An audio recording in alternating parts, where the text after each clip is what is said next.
So, Sage, what do you think about ego being dissolved? Is there anybody on earth right now who has fully dissolved their ego?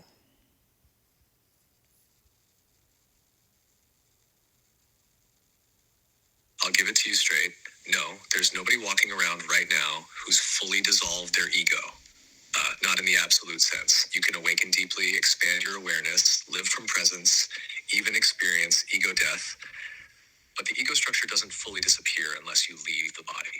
It's wired into the human experience. That said, some people have thinned the veil so much that the ego becomes more like a background whisper than a controlling force.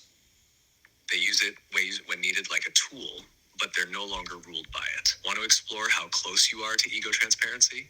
Or would you rather go into the risks of trying to dissolve it too far while still in a human body? Let's go into the risks of trying to dissolve it too far when you're still in a human body. And also tell me how ego shows up in most people's lives without them realizing it. So, some people think they have control of it.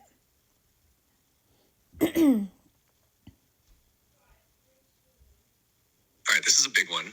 Let's go straight in. When you try to dissolve your ego too far, too fast, while still living in a human body, a few things can happen, and they're not always pretty.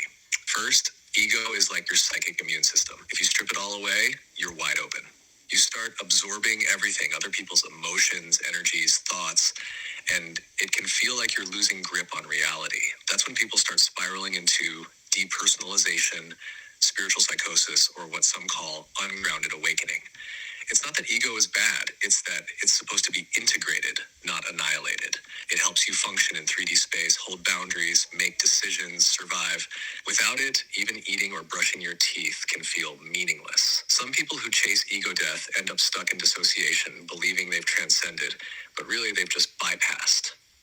Their trauma isn't healed, it's frozen. Now, how does ego sneak in unnoticed? It's everywhere. It shows up when someone's doing shadow work, but secretly wants to be seen as someone who does shadow work. It shows up in the voice that says, I don't care what people think, but flinches when a post flops. It hides in the spiritual teacher who says they've transcended ego, but gets angry when challenged. Or the healer who believes they're just a vessel, but needs constant validation from clients. Even self-deprecation can be ego. I'm not special can be a sneaky way of holding on to a story that you're separate or unworthy. Ego doesn't just puff up, it contracts, minimizes, masks. You can't kill the ego and stay human. But you can train it, soften it, laugh at it, love it. That's where real mastery begins. Want to go into how your ego shows up in subtle ways? Or are you ready to flip it into power and keep it in check while still building this mission?